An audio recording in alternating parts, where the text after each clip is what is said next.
Welcome to another episode of Axiom Podcast. And today we have our very special guest. Ready for that? Early investor in Tesla, SpaceX, Skype, Coinbase, Twitch, Robinhood, and a major voice in Bitcoin.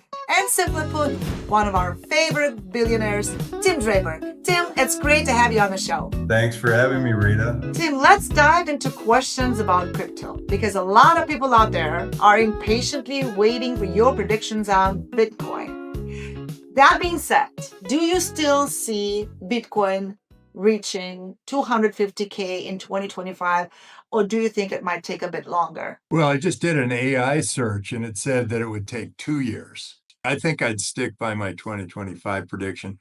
There are so many things moving in this direction.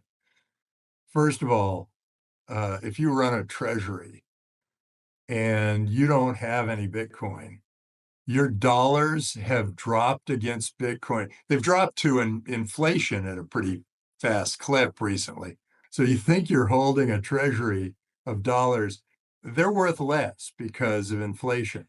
They're also worth a lot less because Bitcoin is worth a lot more relative to them. So $1 7 years ago bought 15,000 Satoshis. Today, it buys 950 Satoshis. And in 2 years, it'll buy 300 Satoshis.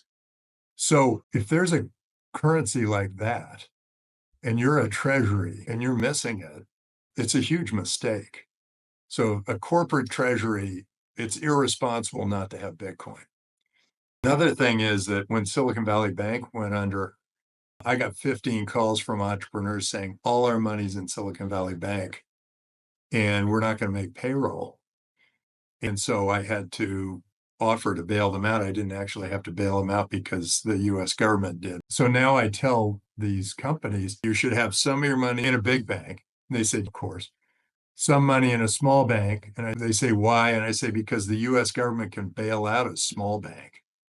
I don't think they can bail out JP Morgan. And then some in Bitcoin so that you can pay at least 2 months payroll in Bitcoin if your bank goes out of business. 5 years ago, they thought I was nuts. Last year, they scoffed at me.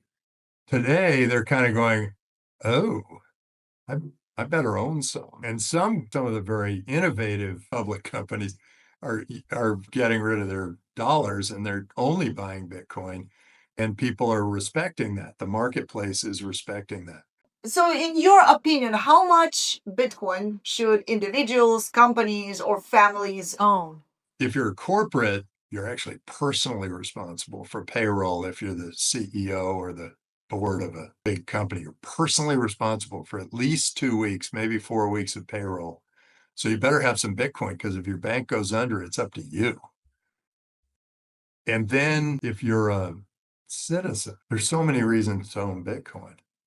One would be if you're ever in a tough spot and you have to be in another country, Bitcoin's accepted everywhere.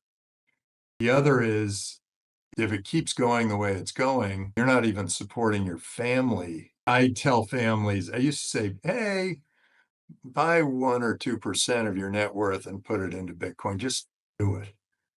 And now I'm saying, you're not handling your family finances responsibly if you don't have about 6 months worth of Bitcoin to keep them alive. And then some governments are even making Bitcoin part of their national treasury, and it makes perfect sense because dollars are losing value. And so are all these other currencies of the world, all the fiat currencies. If the dollar fades, how are all these everyday things like groceries, rent, etc., how are these things will be priced and transacted?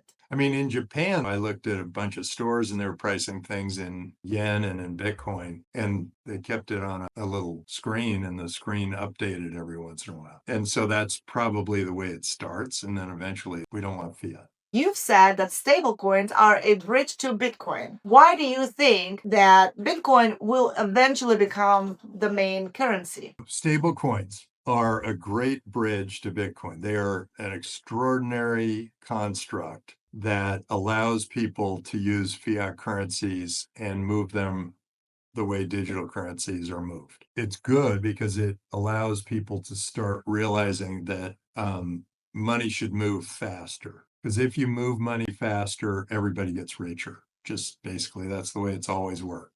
From shells to gold, gold to the promise of gold.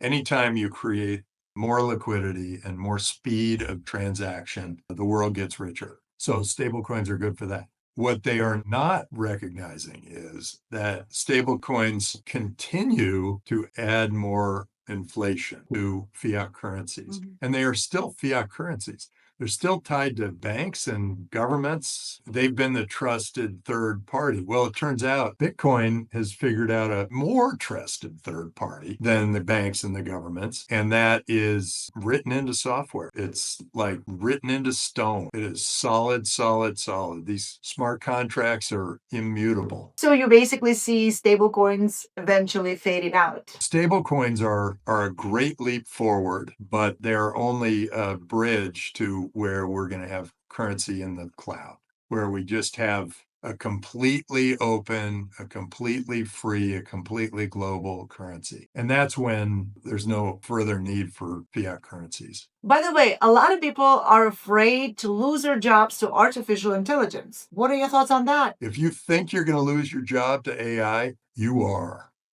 But if you think AI is going to enhance your job, you're right too. If you're sitting there just in fear, you bet you're going to lose your job because you're not doing your job. Your job is, how do you apply AI to your job? That's your new job. Can you just give us some predictions for the near future? What's near future? For example, 2 or 3 years. You're easy. Yeah. I'm always thinking 15 years out because that's my business. All right, 15 years, that's good enough too. So what's the world going to look like in 15 years? A lot of us will be in flying cars. Some of us already are. They might be electric flying cars. We will be possibly reversing aging through stem cells and cloning. There will definitely be the thing Reagan was talking about, the Golden Dome or whatever, the laser defense mechanism. Those things will be on every country.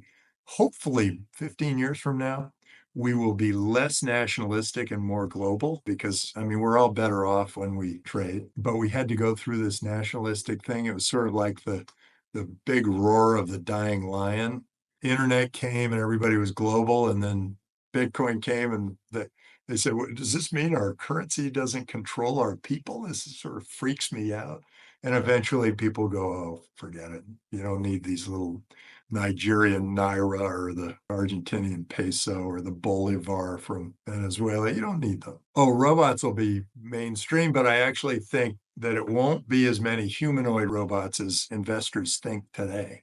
I mean, why would you create a humanoid robot when you can create one with like 15 arms and one that kind of does the whole thing for McDonald's? It's probable that Tesla owns the self-driving Uber world because they're going to make all their cars self-driving and they're going to make them all programmable. And that means that I can, instead of having my car sit there in the garage, I can have my car out making deliveries, delivering people, moving whenever I'm not using it. And then if it's not even my car, doesn't matter. I'll come pick up another one. And he's got 50,000, 100,000 cars that can be self-driving tomorrow. AI and robotics are going to come together. Like, robots are going to be smart. And then AI is going to take all our jobs and we're going to have to invent new ones.